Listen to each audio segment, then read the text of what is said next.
오늘 함께 보신 말씀의 제목은 약속의 길 위에서 만난 기근입니다. 우리가 지금 창세기 노래 들어서 매일 성경을 따라 지금 창세기 벌써 12장까지 왔습니다. 우리가 1장에서부터 아담의 그 자식들 가인과 아벨의 그 제사를 통해서 시작된 것은 아벨은 하나님만 바라보면서 예배를 드렸고 가인은 아벨을 견제하면서 예배를 드렸다. 그래서 하나님께서 아벨의 제사는 받으셨으나 가인의 제사는 받지 않으셨다. 결국 우리가 하나님께서 바라시는 것은 하나님만 바라보고 드리는 예배이다라고 말씀을 드렸습니다. 그런데 우리는 경쟁 사회로 만들어가는 거예요. 자꾸 예배도 그렇고 복 받는 것도 그렇고 자꾸 옆 사람을 신경 쓰고 사람들을 견제하고 사람들과 경쟁하고 이렇게 구합니다. 그 경쟁 끝에 사람들은 경쟁하다 결론은 사람들이 어떻게까지 합니까? 바벨탑을 쌓기까지 이릅니다. 그게 이제 창세기 11장에서 바벨탑을 쌓은 내용이 나옵니다. 그런데 여러분이 아셔야 될 건 바벨탑의 높이가요. 우리가 아는 대로 오늘날에 우리가 아는 롯데타워만큼은 높은 게 아니에요. 두바이에 있는 그런 높은 빌딩만큼 높은 게 아니었습니다. 학자들이 고고학자들이 말하는데 한 90m 정도 됐다고 합니다. 그래 그렇게 높지도 않아요. 그러니까 더 높은 것도 있었답니다. 다른 어떤 신들에게 제사하는 제단만큼 높은 것도 있었대요. 그런데 왜 바벨탑만 무너졌냐는 거죠. 왜 바벨탑만 문제가 됐고 왜 바벨탑만 쳐서 거기에서 언어가 흩어지게 되고 왜 이러한 일이 왜 발생했냐는 거죠. 그 이유는 우리가 알아야 될 게 건물의 높이가 중요한 게 아니죠. 그 목적 자체가 잘못됐다는 거예요.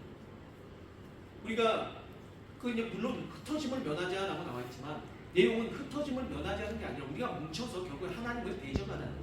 그러니까 사람들과 경쟁하다가 이제는 어디까지 이르게 됩니까? 하나님에게까지 이르게 되고 하나님에게까지 경쟁을 하게 되면 하나님보다도 본인들이 더 뛰어나서 마치 자신들이 모여서 하면 신을 이겨낼 수 있을 것까지도 거기에 도달하게 되는 거죠. 하나님께서 노아의 홍수를 한번 다 쓰시고 다시 한번 새롭게 노아와 그 8명의 그 식구들로 인해서 다시 새로운 시대가 시작되게 하지만 또 사람들은 여전히 경쟁을 하고 여전히 사람들은 죄짓기 바빴다는 거예요. 그 죄가 무엇이냐면 점점 하나님과 멀어져서 하나님을 잊고 사람들만 보며 살아가는 거죠. 그 가운데 하나님께서 한 사람을 택하십니다. 오늘 본문에 나오는 12장 1절에서 아브라함을 11장 후렴 부분부터 하나님께서 그의 아버지 데라와 함께 아브라함의 식구들을 가나안 땅으로 이끄시는 내용이 나옵니다. 하나님께서 왜 아브라함을 택하셨는지, 그가 특별해서인지, 아브라함이 대단해서인지, 오늘 본문 말씀에 보면 그렇지 않아요. 뭔가 부족합니다. 아브라함이라는 사람도 여전히 우리가 똑같은 사람이고 부족한 사람입니다. 그런데도 불구하고 먼저 아브라함이 잘해서 아브라함이 하나님 앞에 복을 받고 구원받고 이런 게 아니고 하나님이 먼저 찾아오셨다는 거죠. 그리고 하나님 먼저 찾아오셔서 무엇을 하셨다는 겁니까? 하나님이 먼저 약속을 하셨다는 거예요. 그래서 너는 너의 아버지의 너의 고향, 그 본토라고 예전 성경에 나와 있는데 너의 고향, 아버지 그 친척 집을 떠나서 내가 너에게 지시할 땅으로 가라. 그래서 순종해서 온 거예요. 아브라함은 뭐라는 겁니까? 먼저 하나님이 찾아오셨고 그리고 아브라함이 약속하십니다. 너를 축복한 자에게 내가 복을 주고 너를 저주한 자에게 저주하겠다 라고 말씀하시면서 하나님이 아브라함에게 먼저 양껏 복을 주십니다. 그리고 아브라함은 하나님을 따라서 순종한 거죠. 그러니까 우리가 해야 될 건 뭐냐면 하나님 앞에 순종하는 것이죠. 자, 오늘 본문 말씀에 보면 10절에 그 땅에 기근이 들었으므로 아브라함이 애굽에 거류하려고 그리로 내려갔으니 이는 그 땅에 기근이 심하였습니다.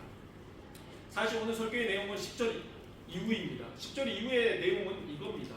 아브라함이 당시에 이제 하나님을 믿게 됐고 하나님을 따라서 가나안 땅으로 들어왔고 하나님을 잘 섬기는 가운데 그에게 닥쳐온 것은 복이었습니까? 아니죠. 하나님을 믿고 이제는 하나님을 믿었으면 뭔가 현상이 나타나야 되잖아요. 여러분도 그러잖아요. 내가 이제 하나님을 믿었으니까 뭔가 우리 집안이 잘 되든가 좋은 일이 있든가 그래야 되잖아요. 그런데 당장에 닥친 건 뭐예요? 기근이 닥친 거예요. 여기서 여러분이 아셔야 될 것은 우리가 그러죠. 연초에 다 시작하면서 좋은 일이 있길 바라고 다 그러잖아요. 나쁜 일이 일어날 수 있습니다. 슬픈 일이 일어날 수 있습니다. 사고도 일어날 수 있습니다. 한 수련회를 갔다가 거기에서 수련회에서 갑자기 아이가 뛰쳐나갔는데 오토바이를 배달하던 그 배달원이 그 아이를 쳐가지고 아이가 다리가 완전히 너무 많이 찢어지고 피가 철철 났어요. 아이가 정말 이 불구가 될 수 있는 그런 상황까지 갔어요. 근데 그 엄마는 그 수련회에서 가장 앞에서 열심히 봉사하는 사람이 왜 하필 그런 시련을 주시나는 거죠. 왜요? 근데 그 엄마가 뭐라고 하는지 압니까? 다행이라. 내 아이가 다쳐서 다행이래. 다른 거기 수련회 참석한 다른 아이들이 시험 다쳤으면 그 부모가 시험 들어서 하나님을 안 믿었겠죠 라고 말을 하는 거예요. 다행히 하나님께서 잘 치료해 주시고 아이가 괜찮았어요. 근데 그 정말 그 믿음에 참 놀랐어요. 여러분 믿는다고 해서 안 좋은 일이 안 일어나는 거 아니에요? 일어날 수 있습니다. 여러분 자녀도 아플 수 있어요. 여러분 우리에게 시련이 닥칠 수 있습니다. 우리의 사업과 우리에게 어려움이 생길 수 있어요. 어려움이 안 생기면 어려움이 생기면 하나님께서 우리를 버리시고 하나님께서 우리에게 저주를 내셨다? 아닙니다. 절대 아닙니다. 오늘 본문을 통해서 여러분이 왜 하나님께서 왜 약속의 오늘 말씀대로 약속의 길로 이제 걸어가는 아브라함에게 하나님께서 약속의 길마다 다이아몬드가 딱딱딱딱 있게 하시지 왜 하나님께서 그 길 위에서 이제 시작하는 단계에서 기근 그 어려움을 당하게 하시냐는 거죠. 그 이유가 분명히 있음을 오늘 본문 말씀을 통해서 여러분은 깨닫게 될 것입니다. 기근이 이제 심해지자 아브라함은 선택을 해야 됐습니다. 자, 아브라함이 해야 될 거는 우리가 아는 대로 믿음의 조상이니까 바로 제사를 드리고 하나님 앞에 예배로 나아갔겠지. 아니요. 아브라함 이제 하나님 믿은 지 얼마 안 됐습니다. 이제 하나님 믿은 지 얼마 안 됐어요. 그러니까 아브라함은 뭘 따라가야 되는 겁니까? 자기 선택에 있어서 습관을 따라가게 돼 있습니다. 뭘 따라가야 됩니까? 본능을 따라가게 돼 있습니다. 자, 어려움이 닥쳤습니다. 기근이 임했어요. 자, 하나님이 우리 하나님 봐보세요.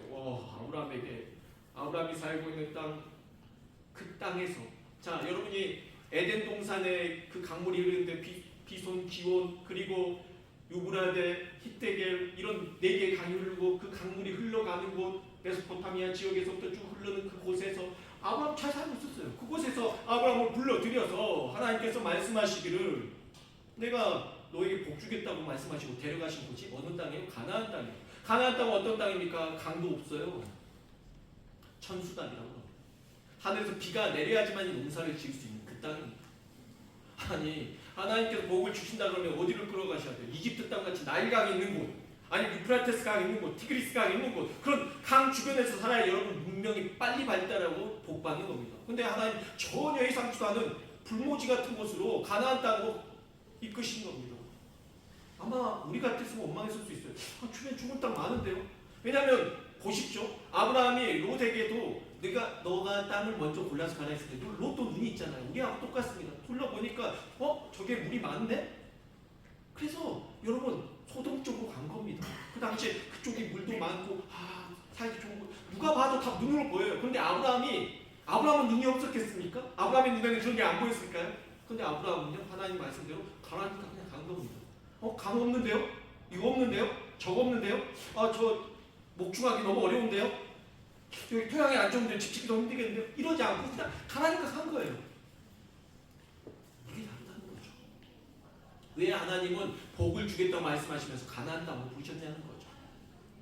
왜요? 훈련시키기 위해서요. 내 사람 만들기 위해서요.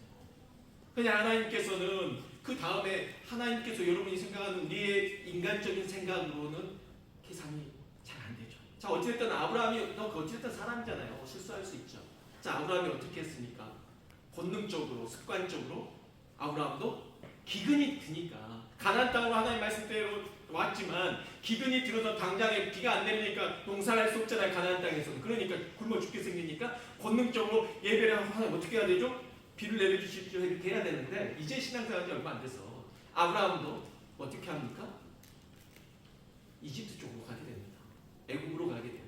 나일강 쪽으로 가게 되는 거죠. 가면서 생각해 보니까 큰일 났어요. 내 아내가 너무 예뻐. 이 정도 걱정할 정도 미인이었다는 거죠. 여러분 이집트 여인들 보면 되게 스모키 화장하고 되게 예쁘더라고요.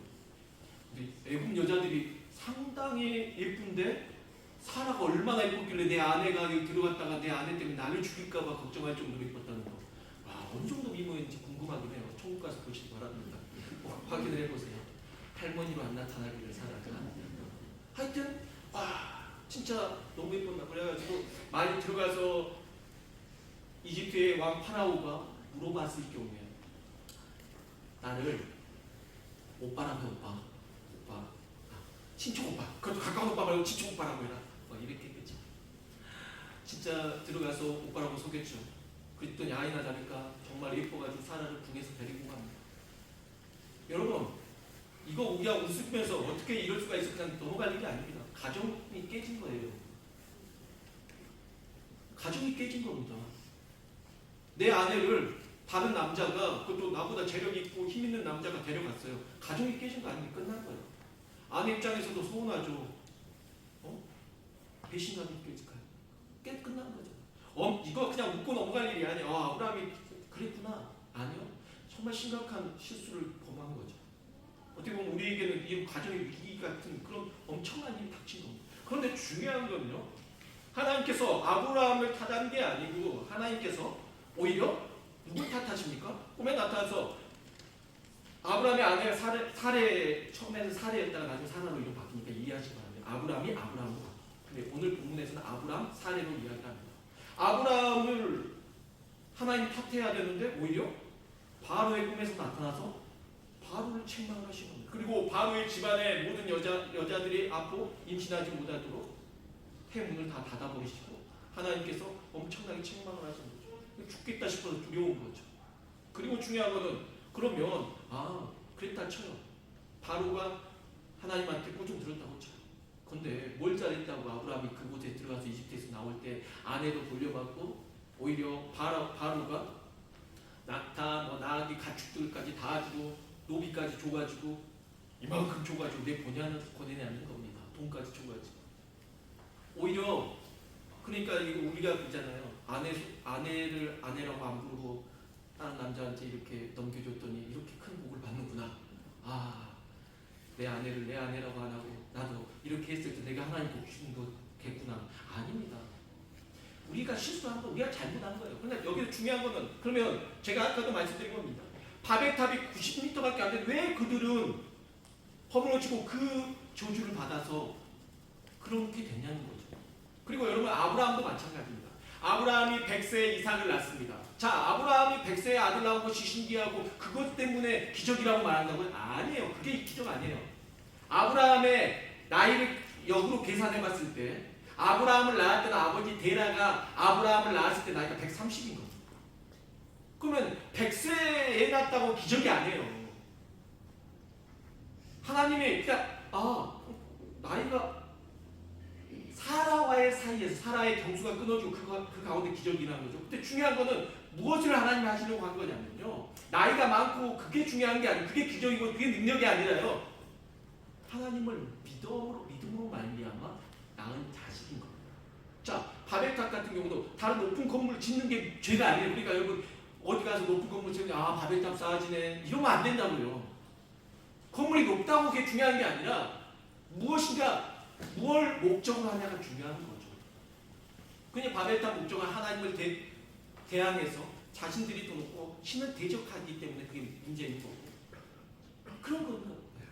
자, 그러니까 아브라함이 지금 여기에서 하나님께서 왜 아브라함은 이렇게 실수했는데 복을 주셨지? 그 이유를 알아야 돼요. 아브라함이 잘해서가 아니에요. 여러분 그거 오해하면 안 됩니다. 아브라함이 복을 받은 이유는 하나님의 약속 때문이에요. 그러니까 여러분 신앙생활을 할 때 우리가 붙잡아야 될 거는 아브라함이 아니에요. 뭘 붙잡아야 돼요? 아브라함에게 먼저 찾아오신 하나님. 하나님 먼저 찾아오셔서 내가 너에게 복을 주겠다. 아들아, 내가 너에게 복을 주겠다. 내가 너에게 말한 것대로 할 수 있겠니? 예, 할게요. 그럼 복 받는 겁니다. 누구 때문에? 그 약속 때문에. 약속 때문에요. 아브라함이 아니라고. 아브라함이 이 정도는 괜찮구나. 아니요, 그게 아니라 여러분 치명적인 죄라니까요. 가정이 깨지는 이 치명적인 죄라고요. 잘못한 거라고요. 근데 중요한 거는 아브라함의 하나님께서 아브라함이 먼저 약속하시고 복을 주겠다고 약속하셨잖아요. 아브라함이 하나님을 믿었잖아요. 그 약속 때문에 하나님께서 그를 지키시고 그 가정을 지키시는 것입니다.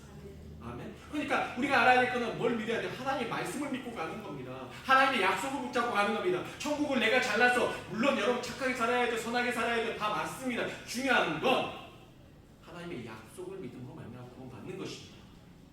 우리가 무엇이면 돼요? 우리가 무엇이길래? 우리는 공로가 없는 겁니다. 우리의 공은 없어요. 우리는 똑같은 죄인입니다. 오직 우리 주 예수 그리스도로 말미암아 우리가 구원받은 거 아니겠습니까? 자, 그래서 우리가 깨달아야 됩니다. 17절 말씀, 여호와께서 아브라함의 아내 사레의 일로 바로와 그 집에 큰 재앙을 내리셨대요. 아브라함이 잘못했는데 왜 그 집이 받아야 됩니까? 여러분, 믿는 사람들이 신앙생활을 하다가 구원의 확신에 있어서 내가 믿고 있다고 생각하지만 당장 죽을 때가 되면 의심이 생기고 흔들립니다. 그리고 우리 신앙생활하는 사람들도 내가 하나님을 믿고 있지만 너무 성경을 또 너무 많이 본 것 같아요. 그래서 오해된 부분만 알고 있어요. 그래서 내가 하나님께서 일부러 나에게 그냥 시련을 주시고 나에게 안 좋은 일을 당하게 하실까 걱정된다. 여러분 그거 아니에요. 민수기서 6장 24절로부터 26절에서 하나님께서 모세에게 너 얘네들이 나를 오해하고 있다. 하나님이 자꾸 여러분 진노를 내리고 얘네들이 말을 안 들으니까 하나님께 치시고 이스라엘 백성들 깨닫게 하시니까 이스라엘 백성 생각할 때 우리 하나님은 무서운 하나님이야. 우리 죽이려고 하나 봐. 저주만 하나. 이렇게 오해하잖아요. 그러니까 하나님이 모세에게 너는 말해라. 여호와는 내게 복을 주시기 원하고 너를 지키시기 원하고 여호와는 그 얼굴을 너에게로 향하사 은혜 베푸시기 원합니다.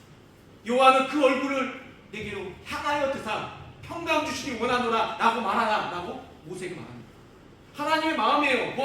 복 주시기를 원하고 여러분을 지키시기를 원하시고 여러분에게 은혜 주시기를 원하시고 여러분에게 평강 주시기 원하십니다. 여기서 보면 히브리어가 나오는데요. 그 얼굴이 두 번 나오는데 그 얼굴을 비추사 은혜 베푸시기 원하고 그 얼굴을 향하여 드사 비추는 것과 향하여 드는 게 뭐가 다를까요? 언어가 다릅니다. 향하여 자 얼굴을 비추시는 건요 태양이 빛을 비추는 것과 같아요. 빛을 비추면 여기 지금 형광등 불빛에 안 닿은 사람 누가 있죠? 다 동일하게 다 임하고 있는 거죠. 이거는 동일한 은혜입니다. 하나님께 요하는 은혜를 얼굴을 비추시는 건 이게 은혜예요. 자 그러면 얼굴을 향하여 드사라는 것은 언어로 나사라는 건데 그 뜻이 뭐냐면 향하여 드사 페이스 투 페이스 픽싱 포커스. 그러니까 뭔 말이냐면 하나님께서 그 사람에게 포커스를 맞춘 거예요. 자 여기에서 다 이렇게 동일하게 제가 여러분을 사랑합니다 하는 것은 저 사람도 사랑하고 이 사람도 사랑하고 다 똑같이 동일하게 사랑한다는 거죠. 나는 안 하다. 감동이 그럴 때. 근데 그 얼굴 향하여 드사는 달라요. 직접 그 사람한테 가서 사랑해 라고 말하는 거죠. 그러니까 더 친밀하게 되는 거죠. 그러니까 우리 하나님은 뭐라고 말씀하시면 나 너에게 복 주기 원해. 너희 지키기 원해. 내가 너에게 은혜 베풀기 원해. 그리고 내가 너에게 평강 주기 원하는데 그게 어떻게 다가가냐면요. 여기에서부터 이렇게 다가간다는 거예요. 그래서 여러분 앞에까지 가는 겁니다. 나 부끄러우니까 입맞춤할 때까지 나아가는 거예요. 하나님께서 여러분을 얼마나 사랑하는데 얘들 보면 너무 예뻐서 쪽쪽대고 막 얘들 하나님께서 여러분이 그렇게 내가 내 얼굴 향하여 너에게 갔다. 사랑하는 성도 하나님의 마음이에요. 하나님 사랑이에요. 왜 여러분에게 왜 저주를 하겠습니까? 하나님 복 주시는 거죠. 이거를 누가 믿었냐면요. 아브라함이 믿었다고요. 아브라함이 나 잘났어. 아우 역시 하나님 내가 얼마나 잘났으면 나를 이 많은 인구 중에서 이 사람들 중에 나를 택하셔서 나를 가나안 땅으로 복 주신다고 했을까? 아니요. 아브라함도 알았어. 자기가 부족하고 너무나 잘났어요. 그런데 나 같은 사람을 하나님 택해 주셨다는 거예요. 감사하고 그걸 잊지 않았다는 거죠. 그리고 그가 무엇을 알았냐면 하나님이 내게 복 주실 것을 알았다는 겁니다. 할렐루야. 사랑하는 성도 여러분, 의외로 믿는 사람들이 너무 기복주의 하니까 이제 믿는 사람들이 복에 대해서도 너무 두려워하는데 아니요. 여러분 복 받기를 바라셔야 됩니다. 여러분이 하나님께 복 안 받으면 누구에게 복 받을 거예요? 하나님께 복 받기를 바라야죠. 아멘? 바라야죠. 소망해야죠. 너를 축복하는 사람에게 내가 복을 주고 널 저주하는 사람에게 저주하겠다고 말씀하시면서 완전히 지금 똑같은 사람인데 오히려 실수는 아브라함이 했는데 바로한테는 하나님께서 이렇게 하신 거 아브라함에게는 이렇게 하신다는 거죠. 뭐예요 이게?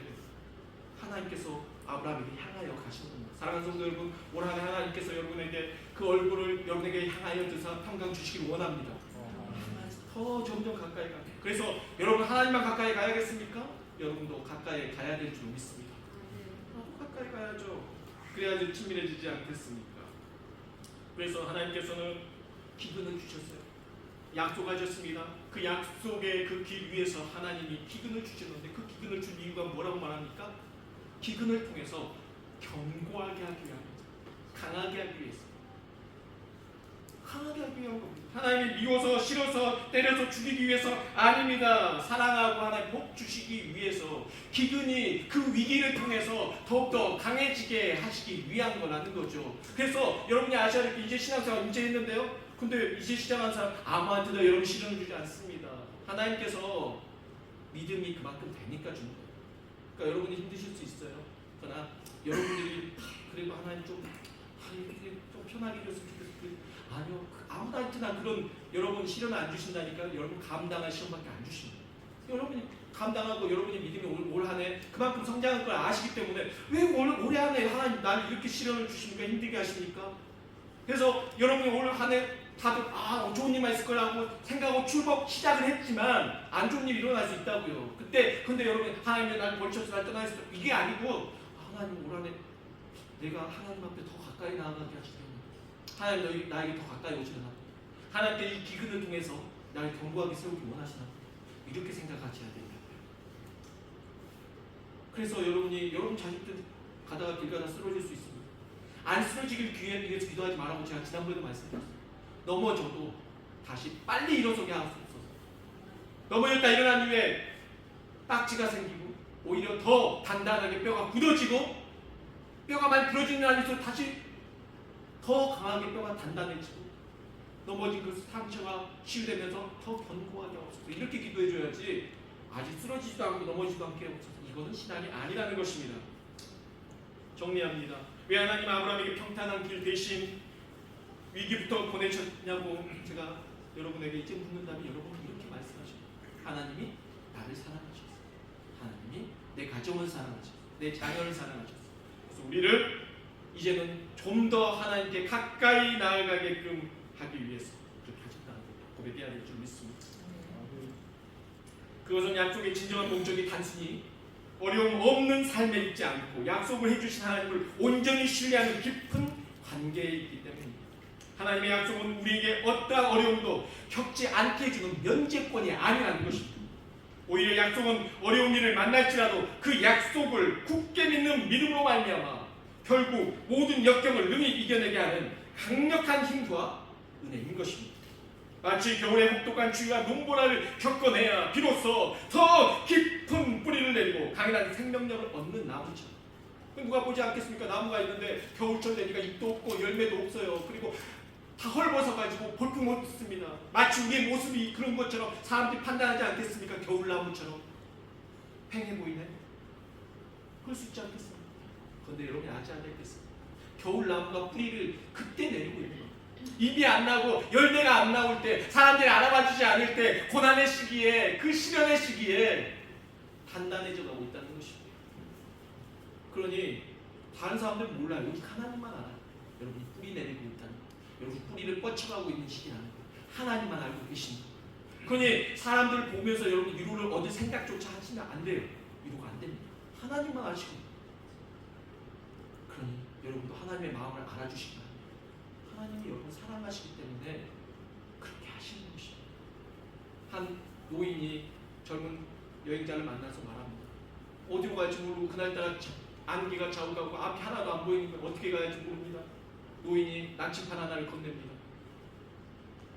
어떤 일이 있어도 나침반 바늘만 보고 가시라.